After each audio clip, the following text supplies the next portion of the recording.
សួស្តីបងប្អូនប្រិយមិត្តទាំងអស់គ្នាយើងវិលមកជួបគ្នាជាមួយនឹងសាច់រឿងបែបរន្ធត់ថ្មីមួយដែលជាសាច់រឿងពិតរបស់លោកពូជាងឈើម្នាក់ដែលបានកើតឡើងចំពោះគាត់កាលពី20ឆ្នាំមុនដោយលោកពូជាងឈើម្នាក់ហ្នឹងគាត់មានឈ្មោះថាលោកពូណាក់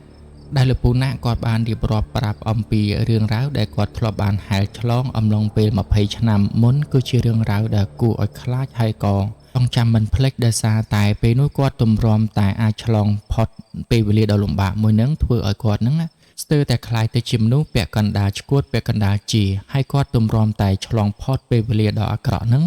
គាត់ស្ទើរតែស្លាប់ពាក់កណ្ដាលរស់ពាក់កណ្ដាលផងដែរគឺដោយសារតែនៅពេលហ្នឹងប្រពន្ធរបស់គាត់ហ្នឹងត្រូវបានស្លាប់ទាំងដែលមានកូននៅក្នុងផ្ទៃអំឡុងពេលដែលគាត់ចេញទៅធ្វើការឆ្ងាយដែលធ្វើឲ្យគាត់ហ្នឹងស្ទើរតែមិនអាចទទួលយកបាននៅរឿងរ៉ាវដែលបានកើតឡើងមកលើគាត់ហើយប្រពន្ធរបស់គាត់នឹងក៏បានប្រែក្លាយទៅជាខ្មោចអ្នកភូមិស្ទើរតែផ្អើលភូមិតែម្ដងដែលធ្វើឲ្យអ្នកភូមិជាច្រើនហ្នឹងសូម្បីតែដើរកាត់មុខផ្ទះរបស់គាត់ហ្នឹងក៏គ្មាននរណាគេម្នាក់ហ៊ានដើរកាត់ដែរទោះបីជាហ៊ានដើរកាត់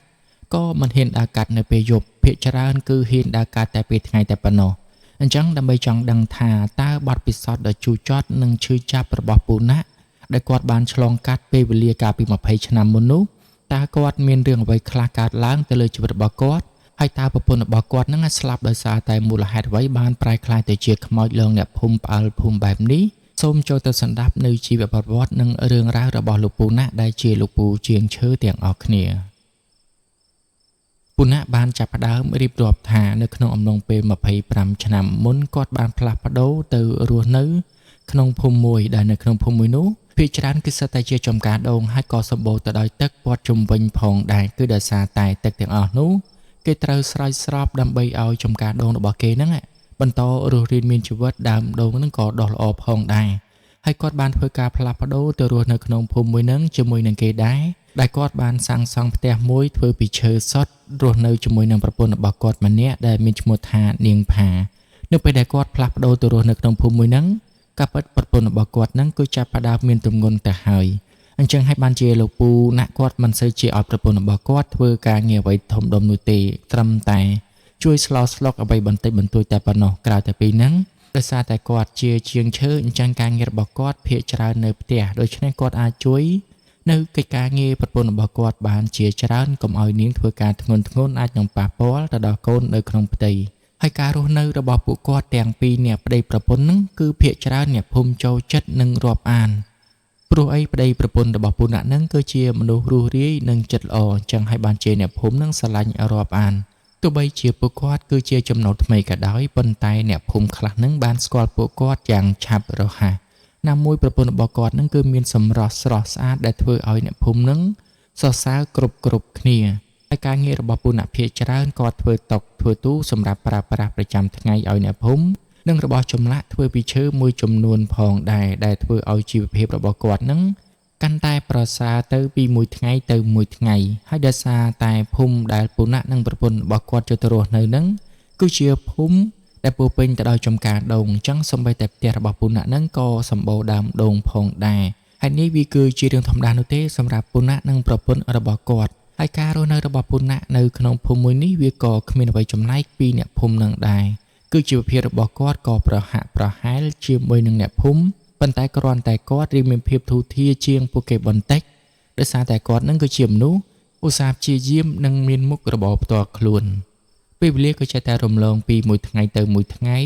កូននៅក្នុងផ្ទៃរបស់ប្រពន្ធគាត់នឹងក៏កាន់តែធំទៅគាត់ក៏ឧស្សាហ៍ចេញទៅក្រៅចោលប្រពន្ធរបស់គាត់ដោយសារតែការងារហ្នឹងគឺគេតម្រូវឲ្យគាត់នឹងទៅធ្វើដល់ផ្ទះរបស់គេតែម្ដង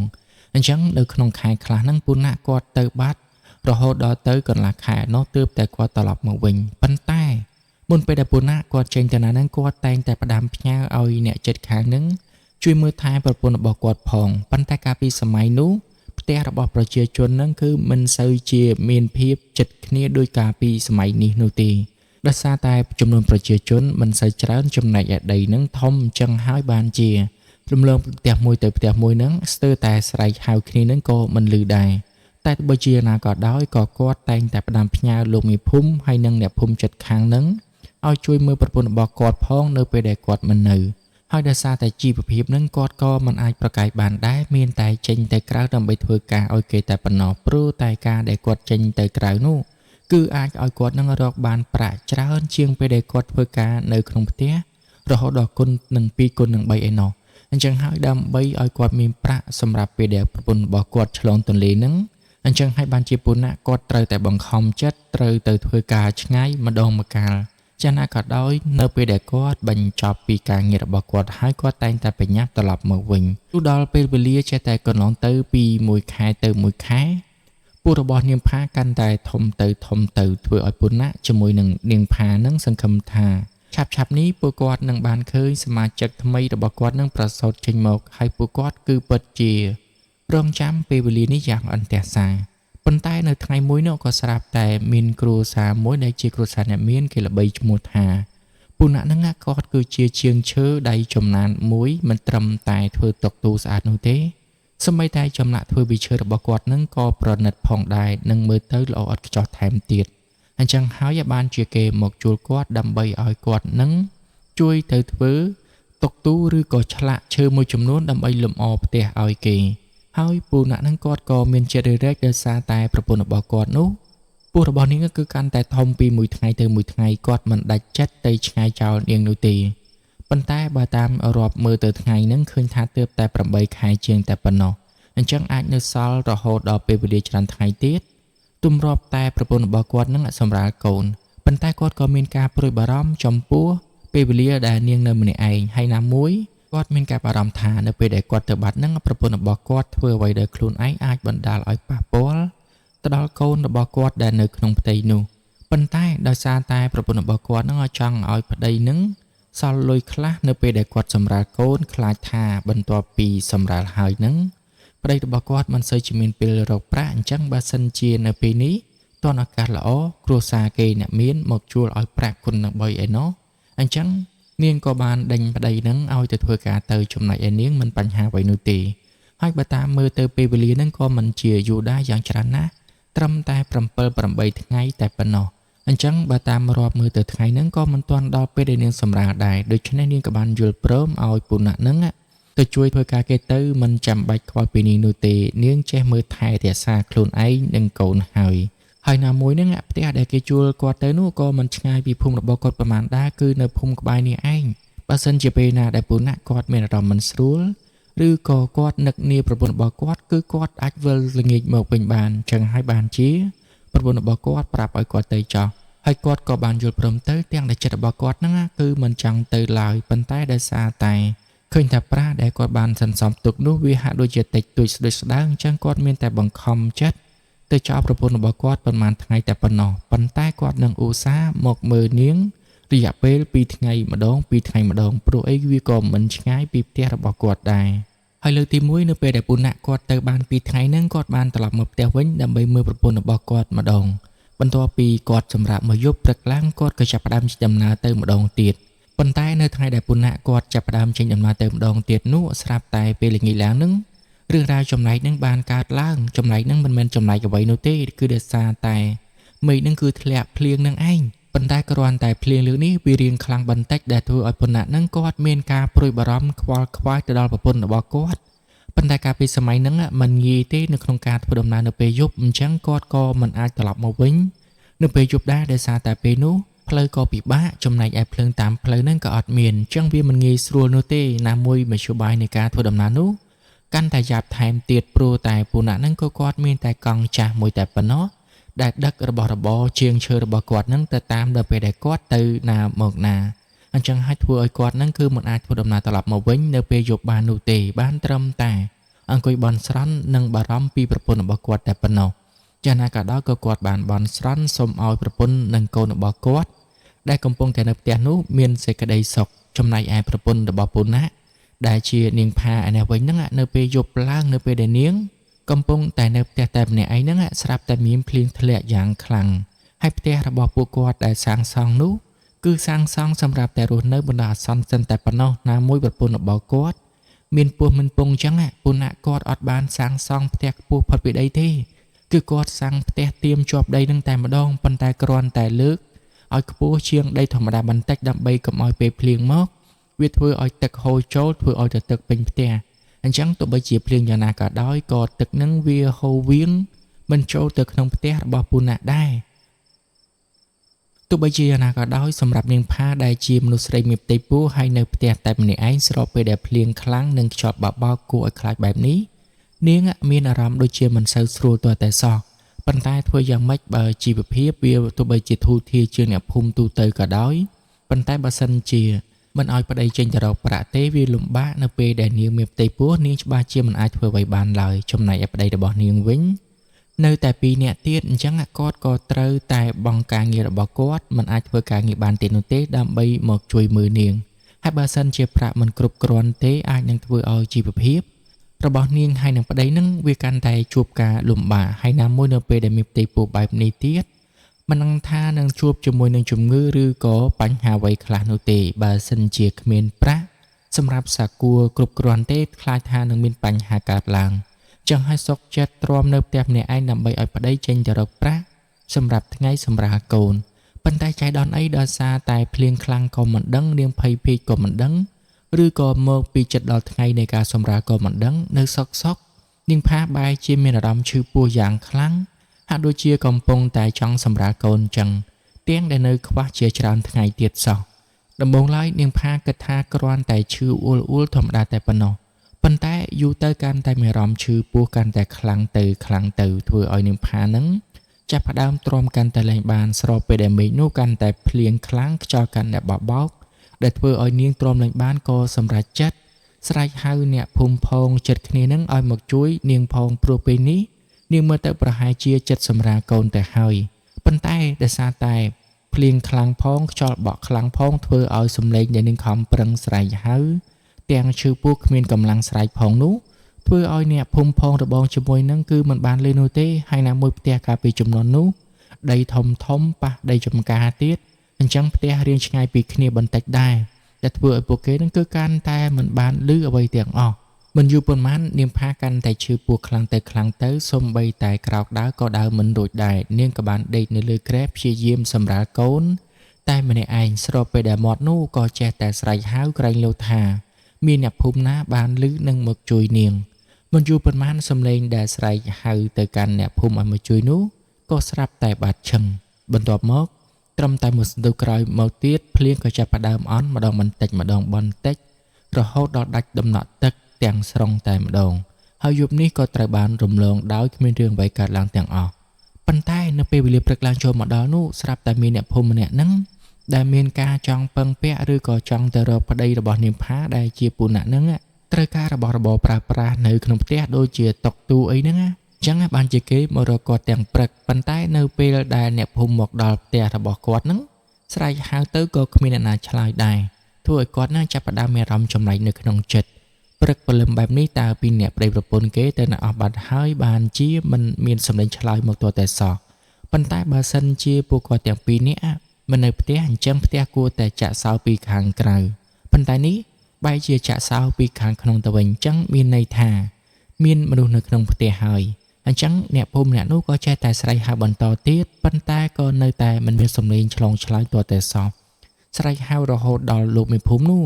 គាត់បានជិះកង់កាត់ហើយនៅពេលដែលគាត់ជិះកង់កាត់នឹងឃើញទាំងឆ្ងល់គាត់ក៏បានចោះសួរថាតើមានការអីឃើញគួរទ្វារផងហៅផងប៉ុន្តែដូចជាអត់មានសម្លេងអ្នកឆ្លើយទាល់តែសោះហើយអ្នកភូមិអ្នកនឹងក៏បានប្រាប់តាមដំណើររឿងទៅកាន់លោកមេភូមិចំណែកលោកមេភូមិវិញគាត់ក៏បានជួយហៅដែរនឹងគួរទ្វារហើយក៏អត់មានអ្នកឆ្លើយដូចជាអ្នកភូមិអ្នកនឹងបានហៅអញ្ចឹងដោយគាត់ឆ្ងល់ព្រោះតែសោចាក់ពីខាងក្នុងប៉ុន្តែហេតុអ្វីបានជាគួរទ្វារអត់មានអ្នកឆ្លើយឬក៏បើកទាល់តែសោះអញ្ចឹងដោយសារតែហៅរៀងយូរដែរនៅតែមិនមានសម្លេងឆ្លើយតបនឹងបើកទ្វារលោកមេភូមិគាត់មិនអស់ចិត្តគាត់ក៏សម្រេចចិត្តទម្លុះទ្វារចូលទៅខាងក្នុងតែម្ដងទៅព្រោះខ្លាចថាអ្នកដែលនៅខាងក្នុងនោះមានរឿងអីកើតឡើងបានជាមិនមានអ្នកឆ្លើយតបប៉ុន្តែនៅពេលដែលទ្វារត្រូវបានទម្លុះចូលទៅរឿងដែលមិននឹកស្មាននឹងក៏ធ្វើឲ្យលោកមេភូមិជាមួយនឹងអ្នកភូមិម្នាក់ទៀតនោះភ្ញាក់ឡើងក្រញាំងគឺដោយសារតែពួកគាត់នោះបានសម្លឹងឃើញនៅនាងផានោះកំពុងតែដេកនៅលើគ្រែតែម្នាក់ឯងនៅក្នុងថ្លុកឈាមមើលទៅដូចជាមិនសូវស្រួលហើយថែមទាំងបាត់មាត់បាត់កថែមទៀតផងគ្រាន់តែឃើញបែបនេះលោកមេភូមិគាត់ក៏បានប្រញាប់នាំគ្នាចូលទៅមើលចង់ដឹងថាតើ មានរឿងអ្វីកើតឡើងប៉ុន្តែនៅពេលដែលគាត់ចូលទៅនឹងទើបដឹងថាការពិតទៅនាងផានោះគឺបានដាច់ខ្យល់ស្លាប់បាត់ទៅហើយធ្វើឲ្យលោកមេភូមិនឹងគាត់ភ្ញាក់ព្រឺតអកូតទិសទៅនឹងដីមិននឹកស្មានថានាងផាបែរជាមកដេកស្លាប់នៅក្នុងផ្ទះតែម្នាក់ឯងបែបនេះទាល់តែសោះហើយតើចោះប្តីរបស់នាងដែលជាអន្តិណៈនោះតើទៅណាបានជាបណ្ដោយឲ្យប្រពន្ធរបស់ខ្លួនដេកស្លាប់ទាំងដែលមើលទៅនាងហាក់ដូចជាសម្រាលកូនមិនចេញបែបនេះរឿងរ៉ាវហ្នឹងណាក៏ចាប់ផ្ដើមផ្អើលឆោឡោឡើងធ្វើឲ្យអ្នកភូមិទាំងអស់នាំគ្នាមកមើលយ៉ាងច្រើនកកហើយលោកមេភូមិបានសួរអ្នកចិត្តខាងដែរថាតើកាយពីយប់មិញនោះមានបានលើសំឡេងអ្វីឬក៏អត់បើតាមមើលទៅគាត់ឃើញថានាងដូចជាកំពុងតែព្យាយាមសម្រាលកូនតែម្នាក់ឯងកាលពីយប់មិញហើយចោះតើអន្តិណៈប្តីរបស់នាងនោះទៅណាបានជាបណ្ដោយឲ្យកើតទើនេះចំពោះនាងផាទៅវិញហើយអ្នកភូមិដែលនៅក្បែរហ្នឹងប៉ុន្តែមិនសូវជាចិត្តគ្នាប៉ុន្មាននោះទេដោយសារតែការហ្នឹងដីធំព្រោះតែជាលក្ខណៈដីចំការហ្នឹងគឺជាចំការដងថែមទៀតអញ្ចឹងហើយបានជាវាធ្វើឲ្យពួកគាត់ហ្នឹងមិនបានលឺអីទាំងអស់ហើយណាមួយចង្រៃអីវាភ្លៀងខ្លាំងទៀតអញ្ចឹងបានជាគាត់មិនបានលឺសំឡេងអីនោះទេហើយនៅពេលដែលលោកមេភូមិគាត់សួរនាំទៅដល់ប្តីរបស់នាងអន្តិណៈហ្នឹងអ្នកជិតខាងបានប្រាប់ថាបើតាមគាត់ដឹងដូចជាអន្តិណៈហ្នឹងជាប់ទៅស៊ីឈ្នួលឲ្យគេនៅឯភូមិក្បែរនឹងឯងប៉ុន្តែកាលពីម្សិលមិញហ្នឹងគាត់បានឃើញអន្តិណៈហ្នឹងមើលលេងប្រពន្ធតើប៉ុន្តែនៅពេលព្រឹកឡើងហ្នឹងទើបគេត្រឡប់ទៅវិញប៉ុន្តែមិននឹកស្មានថានាងផាបែរជាមកដេកស្លាប់កើតកូនមិនចេញតែម្នាក់ឯងបែបនេះតតែសោះប្តីរបស់គេនឹងខំប្រឹងជួយផ្ដាំផ្ញើឲ្យជួយមើលប្រពន្ធរបស់គេផងប៉ុន្តែបែរជាមិនបានដឹងអ្វីតតែសោះបណ្ដោយឲ្យនាងនឹងដេកស្លាប់តែម្នាក់ឯងគាត់ពិតជាមានអារម្មណ៍អណោចអធមចំពោះនាងផាខ្លាំងណាស់និងអាណិតផងដែរមិនដឹងថាមុនពេលដែលនាងស្លាប់នោះនាងស្រែកដង្ហៅហើយយ៉ាងណាទេកាពិតទៅរាល់ដងនឹងគាត់ក៏តែងតែមកដើរអើតស្រែកសួរដែរថាសុខទុក្ខយ៉ាងម៉េចហើយបានមកហូបអីហូបបាយថ្ងៃនេះហើយនាងក៏បានឆ្លើយជាមួយនឹងគាត់ដូចជាធម្មតាប៉ុន្តែចង្រៃអីយប់មិញហ្នឹងបែរជាមានភ្លៀងធ្លាក់ខ្លាំងធ្វើឲ្យគាត់ហ្នឹងមិនបានមកសួរសុខទុក្ខហើយក៏មិនបានលឺសំឡេងអ្វីដែរទោះបីជាផ្ទះរៀងឆ្ងាយជាពីគ្នាបន្តិចប៉ុន្តែបើសិនជាគ្មានសំឡេងភ្លៀងទេchẳng hỏi naគាត់ក៏អាចលឺសំឡេងរបស់នាងស្រែកល្វើយពីចម្ងាយដែរប៉ុន្តែនេះអាចនិយាយបានថាមកពីអាយុរបស់នាងអស់ត្រឹមនេះក៏ថាបានដែរបានជានាងជួបជាមួយនឹងគ្រោះអកុសលបែបនេះ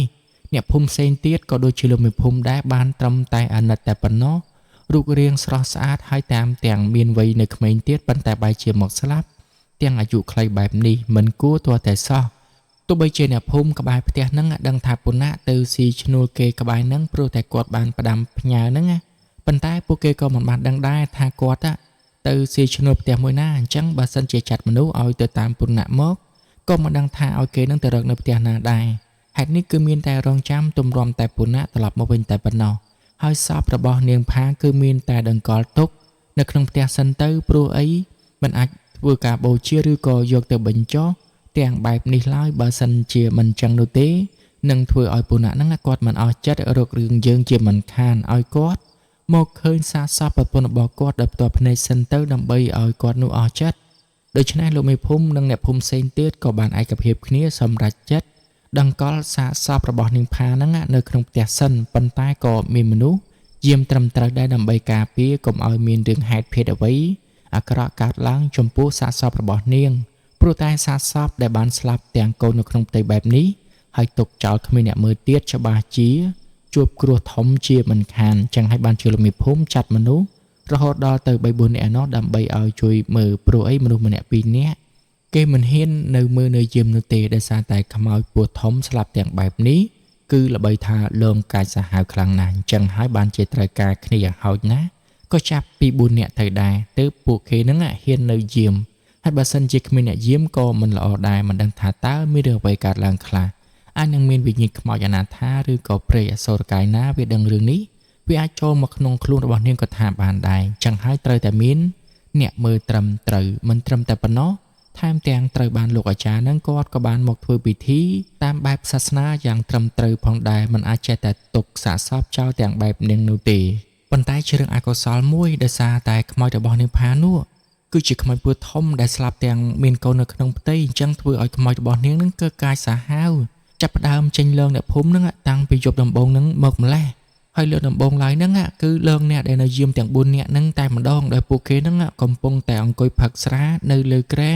មុខផ្ទះខ្ទមរបស់នាងនៅពេលវេលាពាក់កណ្ដាលយប់ហ្នឹងណាគឺពួកគេនោះកំពុងតែផឹកហើយចាប់ផ្ដើមស្រវឹងស្រឿងហ្នឹងស្រាប់តែបានឮសំឡេងនាងផានោះបំពេកូននៅក្នុងផ្ទះគ្រាន់តែឮអញ្ចឹងធ្វើឲ្យអ្នកទាំង4នាក់ដែលកំពុងតែផឹកស្រវឹងអ្នកខ្លះឡើងចង់ធ្លាក់ភ្នែកទៅហើយហ្នឹងចាប់ផ្ដើមឆ្ងល់ថាតើសំឡេងបំពេកូននោះគឺជាសំឡេងរបស់អ្នកណាគេបើនៅខាងក្នុងហ្នឹងវាអត់មានមនុស្សផងហ្នឹងគឺមានតែសាកសពរបស់នាងផាតែប៉ុណ្ណោះអញ្ចឹងតើសំឡេងច្រៀងបំពេកូននោះតើជាសំឡេងរបស់អ្នកណាគេនៅពេលដែលបានស្ដាប់ឮសំឡេងនឹងហើយអ្នកធ្វើឲ្យអ្នកទាំង4នាក់ដែលកំពុងតែស្រវឹងស្រឿងហ្នឹងព្រឺសម្បុរព្រឺឆ្អឹងខ្នងខ្ញាក់ហើយក៏ចង់ស្វាងស្វឹងផងដែរពួកគាត់ទាំង4នាក់ហ្នឹងបានងាកមើលមុខគ្នានិងសួរគ្នាទៅវិញទៅមកថាតើអំបញ្ញមិញហ្នឹងមានបានឮសំឡេងដូចជាគ្នាឬក៏អត់ហើយពួកគាត់ហ្នឹងក៏បានងក់ក្បាលដូចគ្នាថាពិតជាបានឮសំឡេងមនុស្សស្រីកំពុងតែបំពេកូននៅខាងក្នុងផ្ទះនេះពិតមែនដល់ទៅពេលអញ្ចឹងពួកគាត់ចាប់ផ្ដើមមានអារម្មណ៍មិនសូវស្រួលព្រោះតែនៅក្នុងនោះគឺមានតែសាកសពរបស់នាងផាដែលកោតកូនមិនចេញតែប៉ុណ្ណោះប៉ុន្តែហេតុបានជាពេលនេះឮសំឡេងមនុស្សស្រីបំពេកូននៅខាងក្នុងអញ្ចឹងប៉ុន្តែដោយសារតែពេលហ្នឹងពួកគាត់មានគ្នាច្រើនអញ្ចឹងមិនសូវខ្លាចប៉ុន្មាននោះទេហើយក៏មិនទាន់រត់ស្រែកផ្អើលឆោឡោដែរពួកគាត់គិតថានាំគ្នាចូលទៅខាងក្នុងមើលសិនចង់ដឹងថាតើសំឡេងដែលពួកគាត់បានឮនោះគឺជាសំឡេងរបស់អ្នកណាគេអញ្ចឹងលោកពូទាំង4នាក់គាត់ក៏បានស្រស់ស្រួលគ្នាបើកទ្វារចូលទៅខាងក្នុងមើលទាំងអស់គ្នាដោយមិនអនុញ្ញាតឲ្យនរណាគេម្នាក់រត់ចោលគ្នាឡើយហើយក៏ដើម្បីមើលឲ្យច្បាស់ថាតើសំឡេងដែលពួកគាត់ឮបំពេកូននៅខាងក្នុងនោះតើជាសំឡេងរបស់អ្នកណាគេប៉ុន្តែនៅក្នុងចិត្តរបស់លោកពូម្នាក់ហ្នឹងគឺគិតទៅហើយថាច្បាស់ជាខ្មោចរបស់នាងផាជាមិនខានព្រោះអីនាងផានោះគឺសម្រាលកូនមិនចេញហើយនាងក៏បានស្លាប់ជាមួយនឹងកូននៅក្នុងផ្ទៃដល់តែពេលឮសំឡេងបំពេកូននៅក្នុងផ្ទះអញ្ចឹងទៀតតើមានអ្នកណាគេក្រៅតែពីនាងផាពួកគាត់ទោះបីជាក្លាហាននៅក្នុងការចូលទៅមើលក៏ដោយប៉ុន្តែម្នាក់ហ្នឹង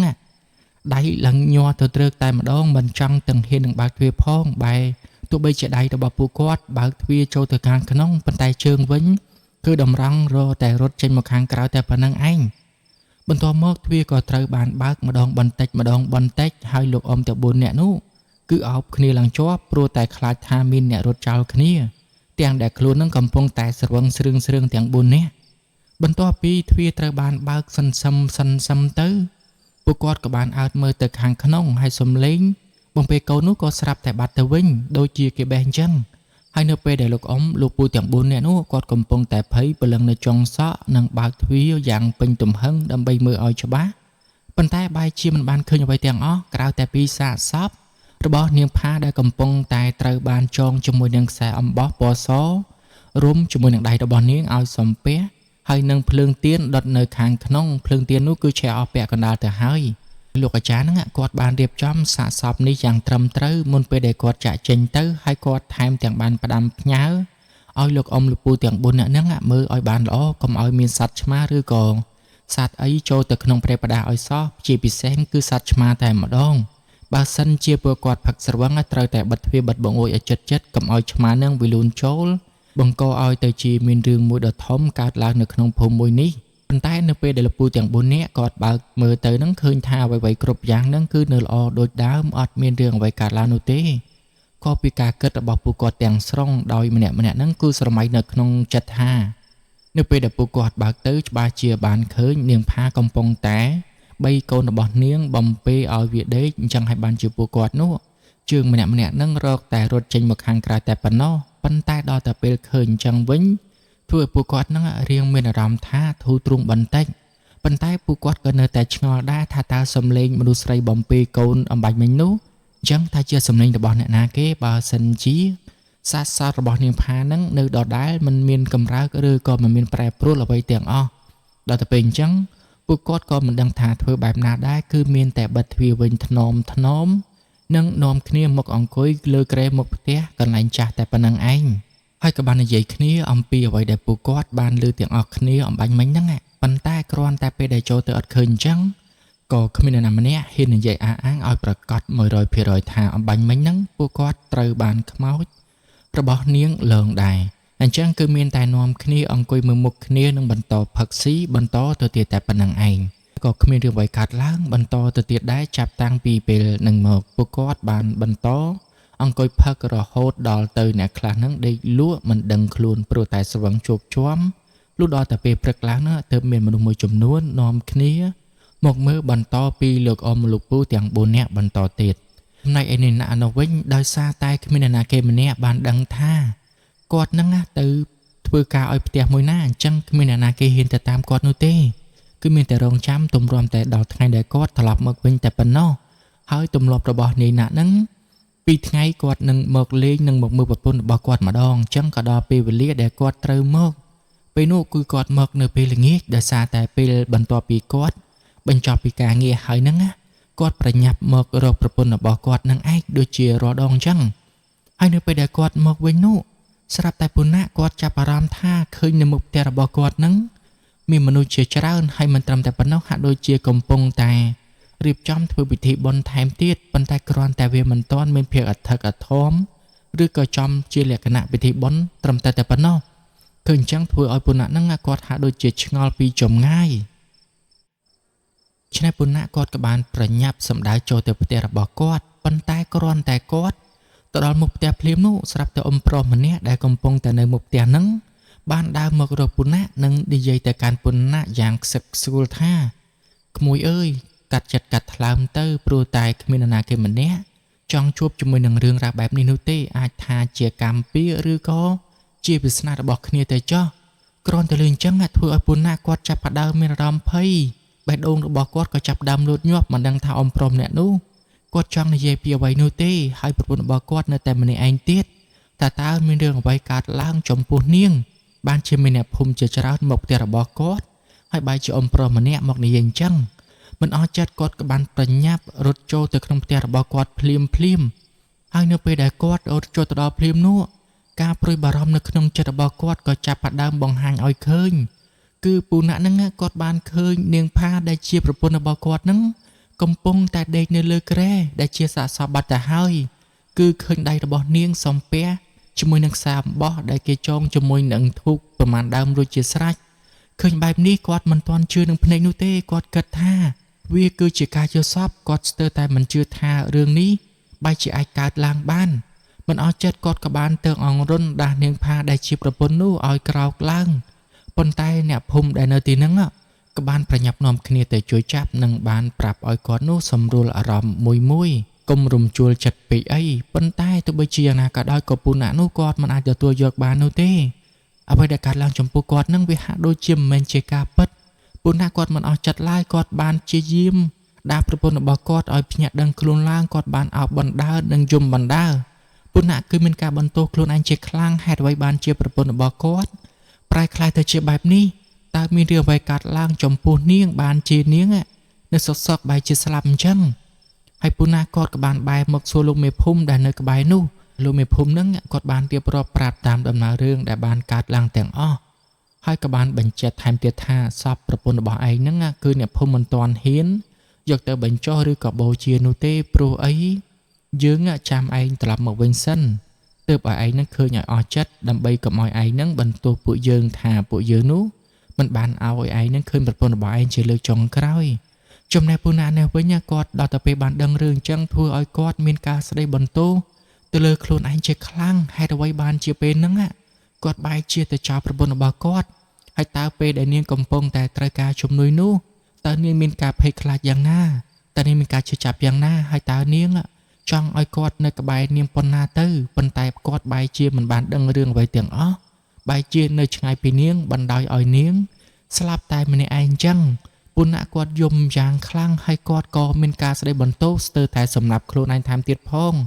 គាត់ចង់សម្លាប់ខ្លួនទៅតាមប្រពន្ធរបស់គាត់ព្រោះគាត់គិតថាកំហុសនេះគឺកើតឡើងបណ្ដោយសារតែគាត់នឹងឯងប៉ុន្តែអ្នកភូមិនោះក៏បានធ្វើការលួងលោមគាត់ថារឿងនេះគឺមិនមែនជាកំហុសរបស់គាត់នោះទេព្រោះតែគាត់ទៅនឹងក៏ដើម្បីតែជីវភាពគ្រួសារដែរហើយក៏គ្មាននរណាគេម្នាក់ចង់ឲ្យកើតរឿងនឹងកើតឡើងដែរវាអាចជាព្រំលិខិតដែលធ្វើឲ្យនាងអាយុត្រឹមតែប៉ុណ្ណឹងគ្មាននរណាម្នាក់អាចរារាំងបាននោះទេអញ្ចឹងគឺសូមក្មួយនោះកាត់ចិត្តទៅកុំគិតច្រើនពេកហើយក៏កុំបន្ទោសខ្លួនឯងអីប៉ុន្តែសម្រាប់ពុណាវិញទោះបីជាគាត់ទទួលបានការលើកទឹកចិត្តនិងការនិយាយលួងលោមពីសំណាក់អ្នកភូមិយ៉ាងណាក៏ដោយ ក៏នៅក្នុងចិត្តរបស់គាត់ហ្នឹងនៅតែមានភាពសោកសៅនិងអាណិតប្រពន្ធរបស់គាត់យ៉ាងខ្លាំងណាមួយគាត់ក៏មិនទាន់អស់ចិត្តពីប្រពន្ធនិងកូនរបស់គាត់ដែរដោយសង្ឃឹមនៅក្នុងចិត្តថានឹងបានជួបមុខកូនរបស់គាត់នៅក្នុងពេលឆាប់ៗនេះ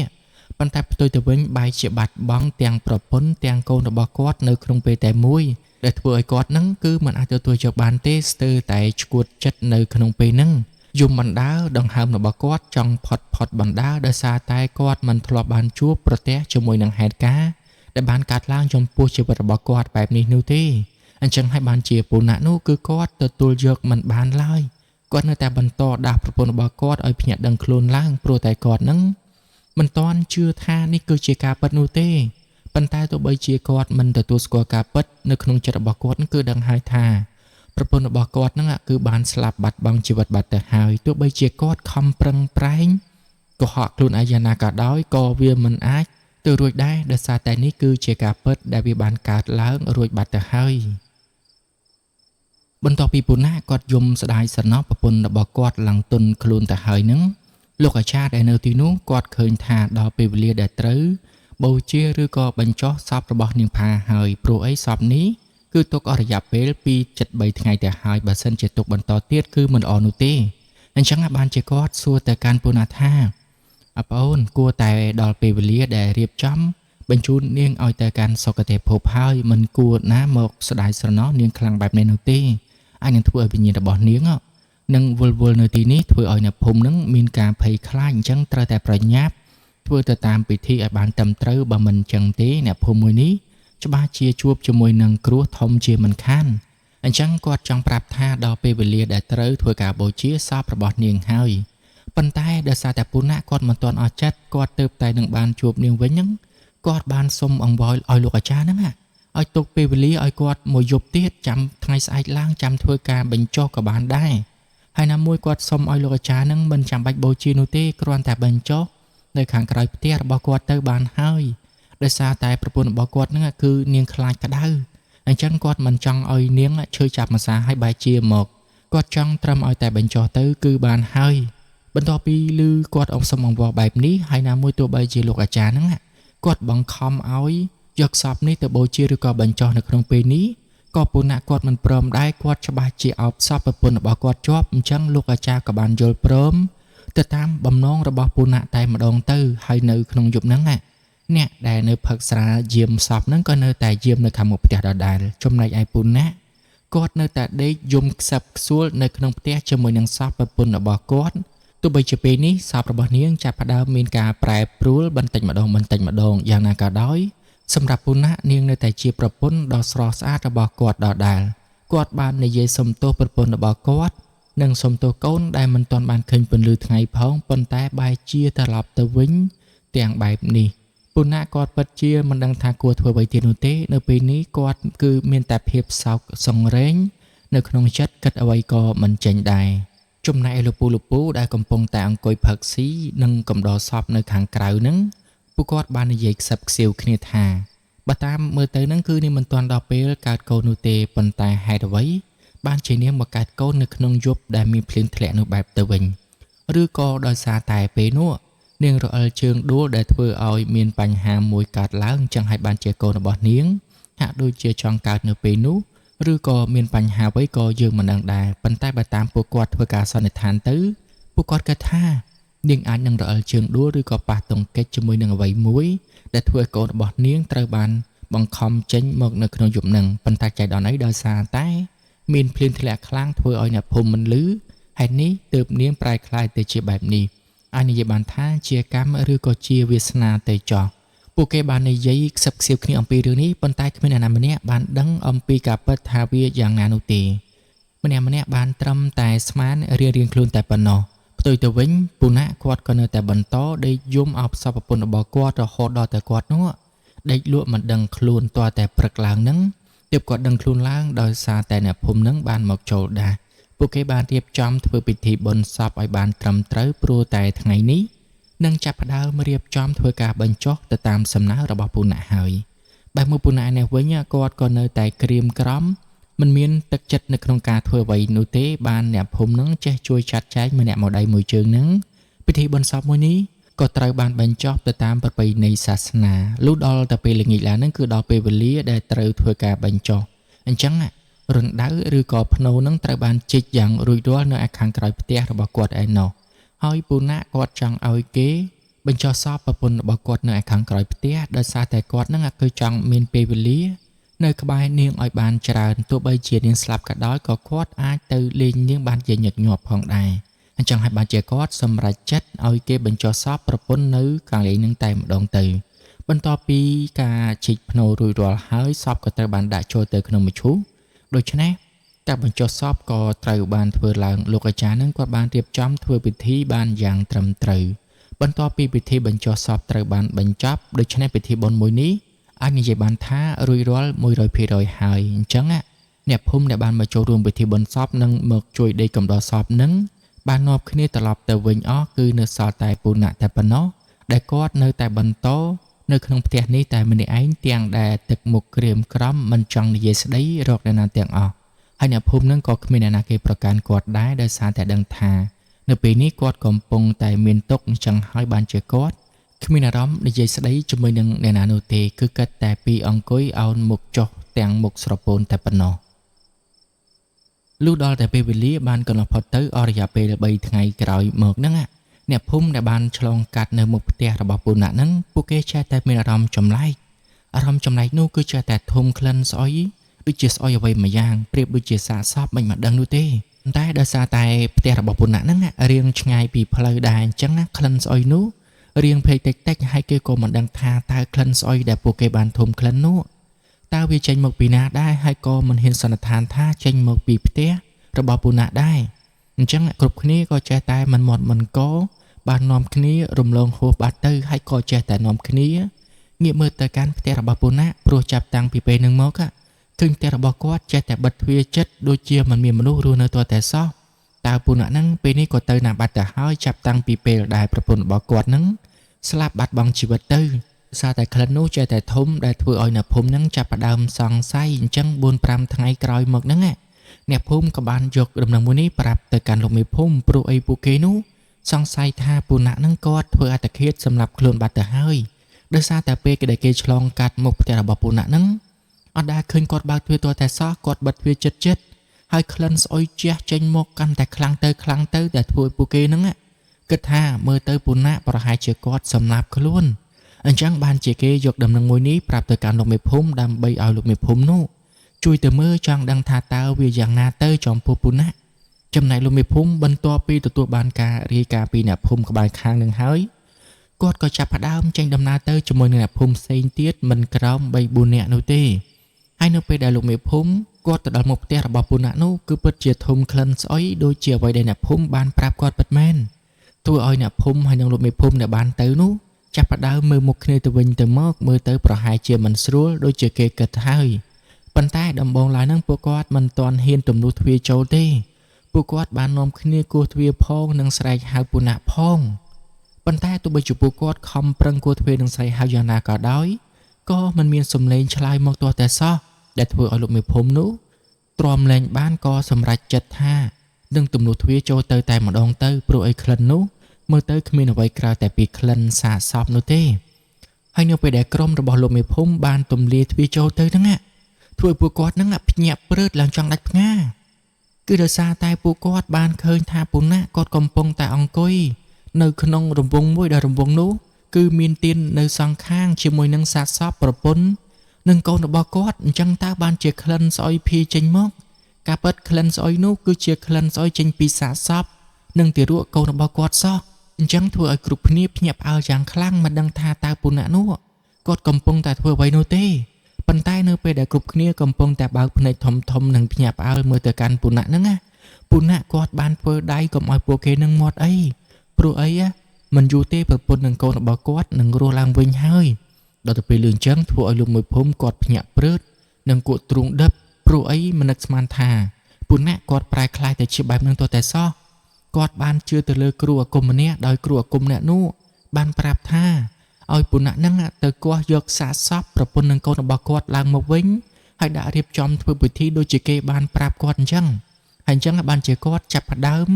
ទើបគាត់យកសាកសពប្រពន្ធនឹងកូនរបស់គាត់ឲ្យឡើងមកវិញនឹងដើម្បីធ្វើពិធីដោយមានដុតទៀននៅជុំវិញហើយគាត់បានសូត្រទៅតាមគេប្រាប់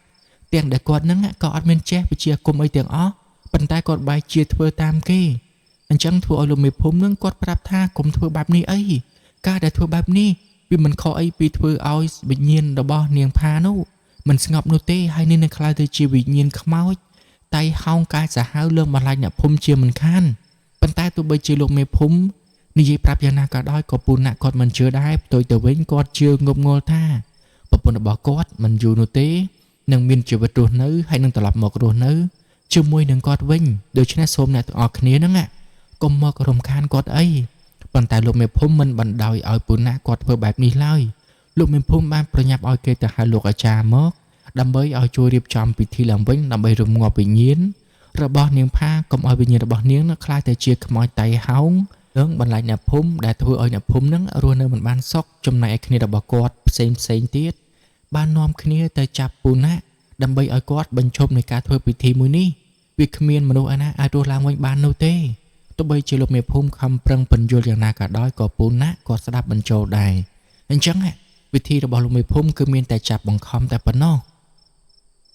បន្ទាប់ពីលោកមេភូមិគាត់ចាប់ពូណាក់បានហើយនឹងគាត់កុំឲ្យធ្វើពិធីនេះបន្តទៅទៀតចំណែកឯលោកអាចារ្យវិញនៅពេលដែលគាត់មកដល់ហ្នឹងស្រាប់តែគាត់ភ្ញាក់ព្រឹតដល់តែពេលឃើញសាកសពរបស់នាងផាបែរជាមកនៅទីនេះថែមទាំងពូណាក់ប្តីនោះមកដុតទៀនធ្វើពិធីព្រះប្រដាថែមទៀតអញ្ចឹងអាចារ្យហ្នឹងគាត់បានរអ៊ូម្នាក់ឯងតិចថាបើហើយគឺដឹងតែចប់ជាមិនខានអ្នកភូមិនេះគឺដឹងតែរស់នៅមិនបានសុខនោះទេចាប់ពីថ្ងៃនេះទៅប៉ុន្តែអ្នកភូមិផ្សេងទៀតហ្នឹងគឺមិនបានដឹងនោះទេអ្នកខ្លះហ្នឹងក៏បានឮអ្នកខ្លះហ្នឹងក៏អត់បានឮប៉ុន្តែអ្វីដែលពួកគេកំពុងតែចាប់អារម្មណ៍នោះគឺចាប់អារម្មណ៍ជាមួយនឹងពូណាក់ដែលគាត់នឹងមើលទៅហាក់ដូចជាគ្មានសតិឡើយគាត់រើមើលរមាយតែប្រពន្ធរបស់គាត់តែប៉ុណ្ណោះអញ្ចឹងតើបានជាគាត់ទៅជឿគ្រូអាគមចង្រៃឯណាមកពីណាមកពីណីហ្នឹងទៅធ្វើពិធីមួយនេះដើម្បីឲ្យប្រពន្ធរបស់គាត់រស់ឡើងវិញបន្ទាប់ពីដឹងថាពូណាក់គាត់បានក្លាយទៅជាមនុស្សកើតជំងឺផ្លូវចិត្តបន្ទាប់ពីគាត់ទទួលយកមិនបានពីការស្លាប់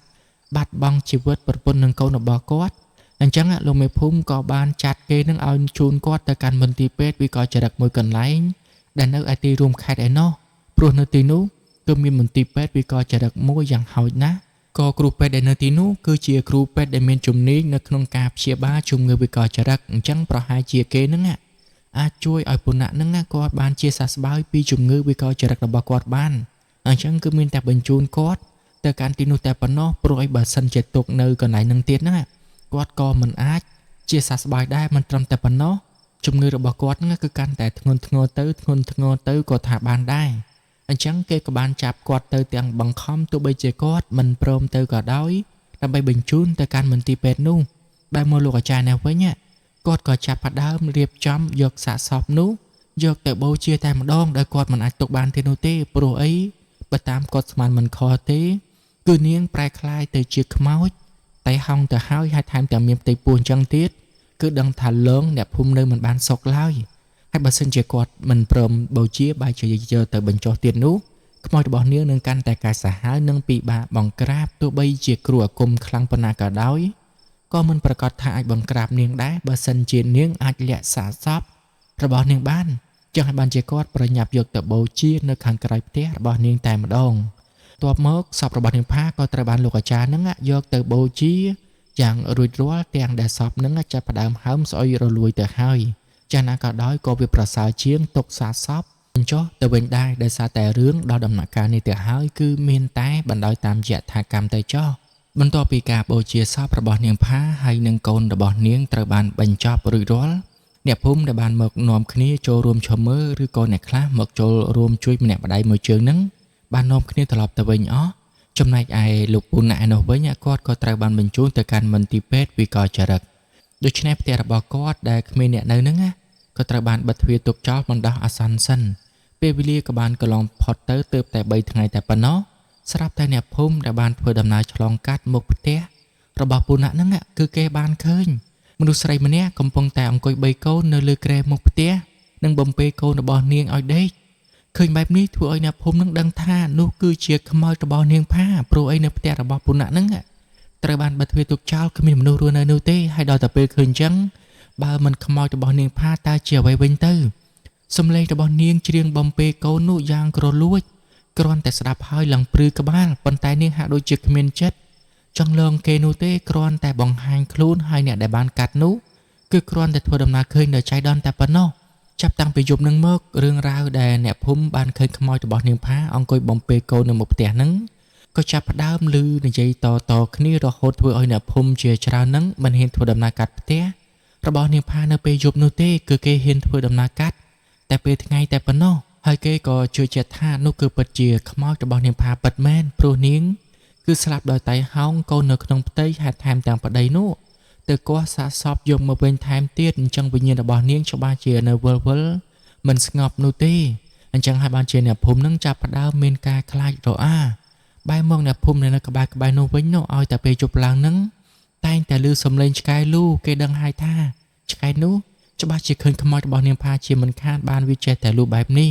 ដែលធ្វើឲ្យអ្នកភូមិនឹងប្រលប់មិនទាន់នោះទេនាំគ្នាប្រមូលកូនចៅ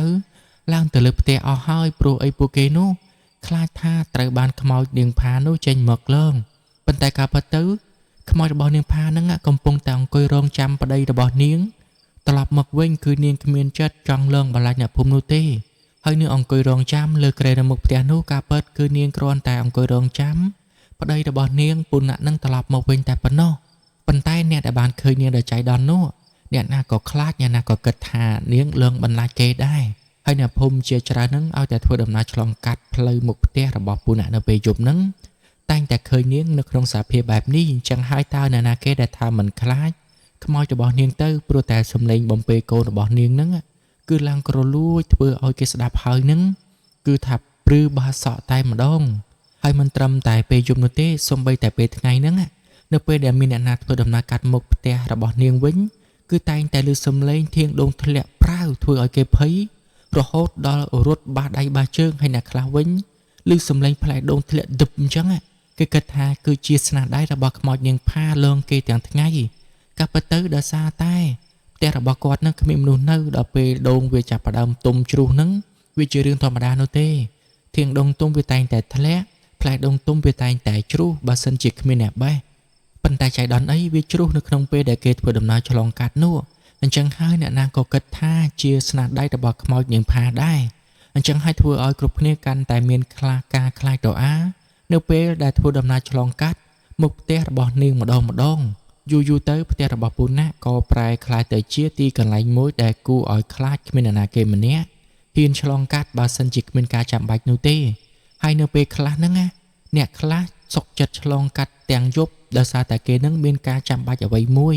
ប៉ុន្តែដើម្បីឆ្លងកាត់កន្លែងនោះបានហ្នឹងគឺតើតែមានគ្នាច្រើននៅក្នុងយប់មួយហ្នឹងដោយសារតែអ្នកភូមិមានការចាំបាច់ត្រូវធ្វើដំណើរចេញពីភូមិទាំងយប់អញ្ចឹងគឺត្រូវតែឆ្លងកាត់មុខផ្ទះរបស់ពូណាហើយដើម្បីអាចឆ្លងកាត់មុខផ្ទះរបស់ពូណាដោយពួកគេមិនសូវខ្លាច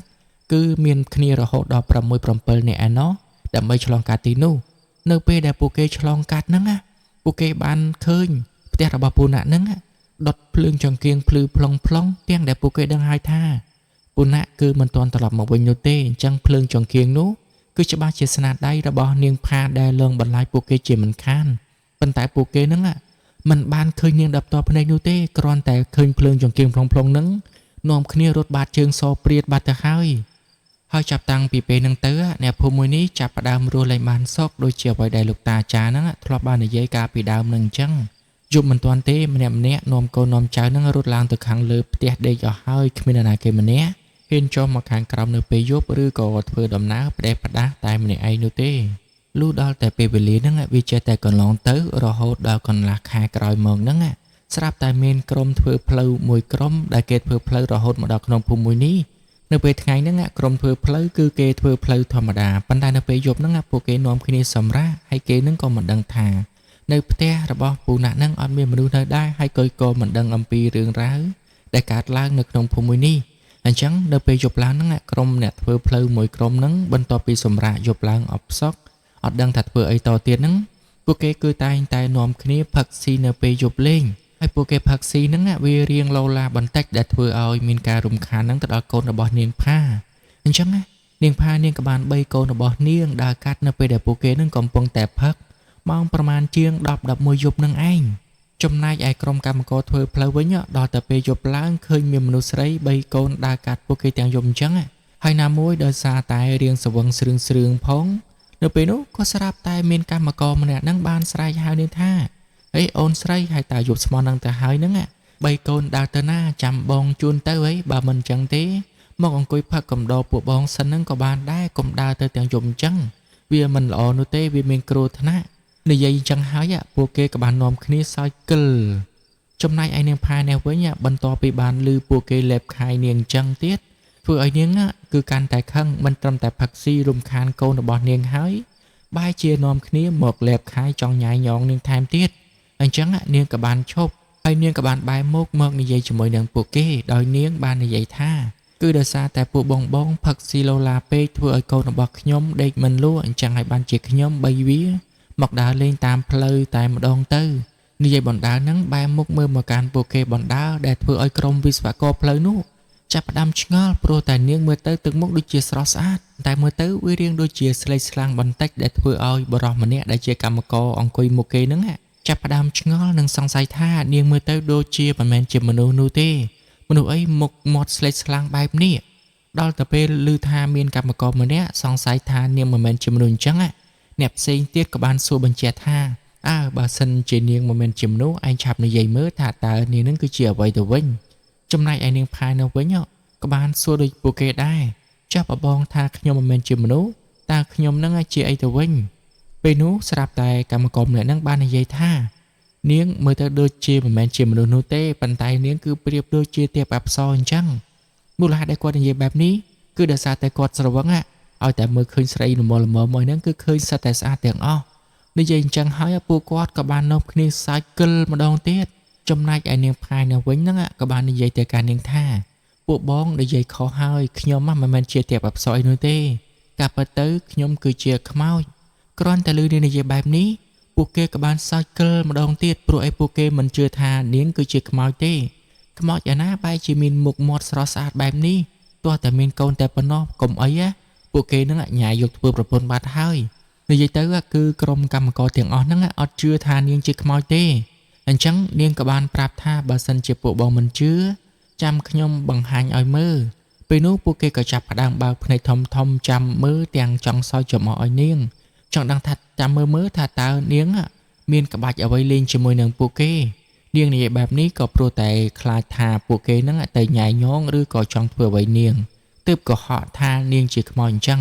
ហើយនេះឲ្យបានជាពួកគេសោចនិងរងចាំមើលថាតើនាងមានក្បាច់អ្វីស្រាប់តែពេលនោះរូបរាងកាយរបស់នាងបានប្រែប្រួលទៅជាហើមស្ពុលមុខរបស់នាងអីហ្នឹងចាប់ផ្ដើមហៀតទឹករងាយចេញមកចំណែកកូនរបស់នាងក៏ហើមដូចគ្នាចំណែកឯដៃជើងនិងខ្លួនរបស់នាងចាប់ផ្ដើមហើមស្លេកឡើងខៀវថែមទាំងហូរទឹករងាយមកថែមទៀតគ្រាន់តែឃើញបែបនេះភ្លាមពួកគេចាប់ផ្ដើមដឹងថាការពិតទៅនាងគឺពិតជាខ្មោចពិតមែនតែពេលឃើញចឹងពួកគេបាននាំគ្នារត់រកប្រាយោជន៍រៀងខ្លួនអ្នកខ្លះវិញរត់ចូលទៅក្នុងផ្ទះអ្នកភូមិដើម្បីស្រែកឲ្យអ្នកភូមិជួយហើយអ្នកខ្លះវិញមិនដឹងថាជារត់ទៅណាមកណានោះទេនិយាយទៅគឺនៅក្នុងភូមិនេះអ្នកភូមិនឹងបានឮសំឡេងស្រែកឡូឡាឡើងពេញនឹងគឺពួកគេនឹងស្រែកថាជួយផងខ្មោចលងជួយផងខ្មោចលងដែលធ្វើឲ្យអ្នកភូមិនឹងដឹងថាមើលទៅប្រហែលជាខ្មោចរបស់នាងផានឹងចេញទៅលើបន្លាចអ្នកភូមិណាទៀតហើយទាំងអ្នកពួកគេនឹងមិនដឹងថាការពិតខ្មោចរបស់នាងផាទៅលើបន្លាចក្រុមអ្នកធ្វើផ្លូវសោះ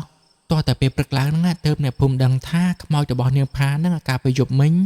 លងកម្មករធ្វើផ្លូវហ្នឹងរត់បាត់ជើងសព្រាតមិនត្រឹមតែប៉ុណ្ណោះអ្នកខ្លះភ័យពេករហូតដល់ឈឺឡើងបាសសក់ជ្រងហើយពួកគេហ្នឹងក៏បានទៅវត្តដើម្បីសុំឲ្យលោកតាដែលគង់នៅក្នុងវត្តក្នុងភូមិហ្នឹងជួយស្រោចទឹកឲ្យពួកគេហ្នឹងបាត់ការភ័យខ្លាចហើយលោកតាក៏បានស្រោចទឹកឲ្យពួកគេនិងប្រាប់ពួកគេអំពីរឿងរ៉ាវដែលបានកើតឡើងនៅក្នុងភូមិនេះទើបពួកគេម្នាក់ៗហ្នឹងសភ្នែកព្រាតព្រោះអីពួកគេទៅតែនឹងមកដល់តំបន់នេះនឹងចាប់ផ្ដើមធ្វើផ្លូវស្រាប់តែជួបជាមួយនឹងរឿងបែបនេះតែម្ដងទៅចាប់តាំងពីពេលហ្នឹងមកអ្នកភូមិចាប់ផ្ដើមរអ៊ូរទាំដាក់លោកតានិងសុំឲ្យលោកតាហ្នឹងនិមន្តមកជួយដោះស្រាយរឿងមួយនេះផងព្រោះអីបើសិនជាទុកបណ្ដោយបែបនេះទៀតអ្នកភូមិរបស់ពួកគេហ្នឹងរស់នៅមិនបានសុខនោះទេទោះបីជាខ្មោចរបស់នាងផាហ្នឹងមិនទៅរករឿងឬក៏រកលងពួកគេដល់ផ្ទះក៏ដោយប៉ុន្តែនៅពេលដែលយប់ឡើងពួកគេត្រូវចេញធ្វើដំណើរទៅណាមកណាហ្នឹងគឺមានអារម្មណ៍ចេះតែភ័យខ្លាច នៅពេលដែលធ្វើដំណើរកាត់មុខផ្ទះរបស់នាងផាព្រោះអីពួកគេតែងតែបានឃើញនាងអង្គុយបំពេកូនឬក៏យល់កូនរបស់នាងនៅឯមុខផ្ទះចាំប្តីរបស់នាងត្រឡប់មកវិញចឹងហើយបានជាអ្នកភូមិនឹងមានការភ័យខ្លាចក៏ប៉ុន្តែខ្មោចរបស់នាងផាហ្នឹងគឺមិនទៅលើងបន្លាចគេអ្វីខ្លាំងខ្លានោះទេគឺនាងនៅតែផ្ទះរបស់នាងតែប៉ុណ្ណោះប៉ុន្តែអ្នកភូមិនឹងឯងដែលជាអ្នកឃើញនាងដោយខ្លួនឯងចំណែកលោកតាវិញបន្ទាប់ពីបានដឹងអំពីសាច់រឿងនេះទាំងអស់ហើយហ្នឹងលោកក៏មិនចង់ទៅរំខាននាងផាដែរព្រោះអីនាងមករងចាំនេះគឺនាងរងចាំតែប្តីរបស់នាងត្រឡប់មកវិញតែប៉ុណ្ណោះហើយនាងក៏ដូចជាមិនទៅធ្វើបាបអ្នកណាគេដែរអញ្ចឹងបានជាលោកមិនចង់ទៅលោកដៃរឿងរបស់គេនោះទេព្រោះអីខ្លាចថានៅពេលដែលលោកទៅលោកដៃហើយ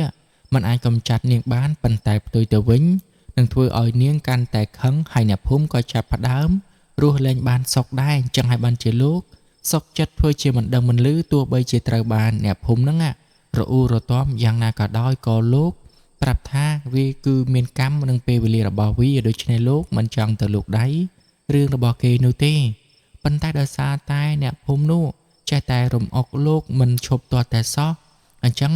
លោកក៏សម្រេចចិត្តថាសាកទៅចរចាជាមួយនឹងនាងផាមើលនាងយល់ព្រមទៅកាន់សុគតិភពឬក៏អត់ប៉ុន្តែបើតាមលោកដឹងនឹងស្មានដឹងមុនហ្នឹងគឺនាងរងចាំប្តីរបស់នាងអញ្ចឹងទោះបីជាលោកទៅបញ្ចូលនាងយ៉ាងណាក៏ដោយមើលទៅប្រហែលជានាងមិនយល់ព្រមនោះទេយ៉ាងណាក៏ដោយក៏លោកសាឡបងទៅសិនទៅចាំយ៉ាងម៉េចយ៉ាងម៉ាចាំគិតគ្នាតាមក្រោយទៀតនៅក្នុងយប់មួយហ្នឹងលោកពិតជាបាននិមន្តទៅកាន់ផ្ទះរបស់នាងផាជាមួយនឹងកូនសិស្សរបស់លោកម្នាក់ពិតមែនប៉ុន្តែលុះដល់តែពេលលោកត្រឡប់មកវិញនោះលោកមិនបានមានសង្ឃនៃការអ្វីទាំងអស់ក៏ដោយគ្រាន់តែប្រាប់ថាគេមិនធ្វើអីអ្នកភូមិនោះទេអញ្ចឹងលោកក៏មិនចង់ទៅធ្វើបាបគេដែរឲ្យគេនៅដោយគេទៅយើងនៅតែយើងទៅគេរងចាំប្តីរបស់គេវាគឺជារឿងរបស់គេណាមួយគេក៏មិនធ្វើបាបអ្នកភូមិដែរដូច្នេះលោកក៏មិនចាំបាច់ទៅប្រើធម៌ក្តៅដាក់គេដែរលោកគឺមានសន្និកាតែប៉ុណ្្នឹងឯងទោះបីជាអ្នកភូមិសួរថាការពេលយប់នោះលោកបានជួបប្រទះជាមួយនឹងហេតុការណ៍អ្វីខ្លះក៏លោកមិនព្រមប្រាប់សូម្បីតែកូនសិស្សរបស់លោកហ្នឹងក៏ត្រូវបានលោកប្រាប់ថាកុំឲ្យនិយាយប្រាប់អ្នកភូមិអំពីរឿងរ៉ាវដែលលោកបានជួបប្រទះកាលពីយប់មិញដែរអញ្ចឹងកាលពីយប់នោះលោកជួបរឿងអ្វីខ្លះក៏គ្មាននរណាម្នាក់បានដឹងដែរគឺបានត្រឹមតែស្មាននិយាយតគ្នាតែប៉ុណ្្នឹងឯងដោយសារតែលោកតាមិនព្រមជួយចាត់ការវិញ្ញាណរបស់នាងផាឲ្យចាកចេញផុតពីភូមិមួយនេះធ្វើឲ្យអ្នកភូមិនឹងនៅតែរស់មិនបានសុខដដែលការពិតទៅគឺអ្នកភូមិនឹងមានចិត្តខ្លាចដោយខ្លួនឯងតែប៉ុណ្ណោះទាំងដែលនាងផានឹងមិនដែលធ្លាប់ទៅធ្វើបាបឬក៏លើកបន្លាចអ្នកណាឡើយប៉ុន្តែធម្មតានោះទេមនុស្សហើយនឹងខ្មោចនឹងរស់នៅជាមួយនឹងគ្នាមិនបានសុខឡើយទោះបីជាខ្មោចនោះមិនលើកបន្លាចឬក៏ធ្វើបាបមនុស្សក៏ដោយឲ្យតែមនុស្សដឹងថានៅទីនោះមានខ្មោចអញ្ចឹងគឺដឹងតែភ័យបាសក់ដោយខ្លួនឯងហើយហេតុនេះអ្នកភូមិក៏បានស្រស់ស្រួលគ្នាសម្រេចចិត្តទៅរកគ្រូអាគមដែលនៅក្នុងភូមិផ្សេងទៀតនោះដែលមានវិជ្ជាមន្តអាគមខ្លាំងពូកែហ្នឹងឲ្យមកជួយបង្ក្រាបវិញ្ញាណខ្មោចរបស់នាងផាចេញពីភូមិនេះតែម្ដងទៅដើម្បីឲ្យអ្នកភូមិងាយស្រួលនៅក្នុងការធ្វើដំណើរនៅពេលយប់ឡើងកុំឲ្យចេះតែមានអារម្មណ៍ភ័យខ្លាចជាមួយនឹងវិញ្ញាណខ្មោចរបស់នាងផាទៀតហើយមិនយូរប៉ុន្មានហ្នឹងបន្ទាប់ពីអ្នកភូមិស្រស់ស្រួលគ្នារួចហើយគេក៏បានចាត់មនុស្សប្រុស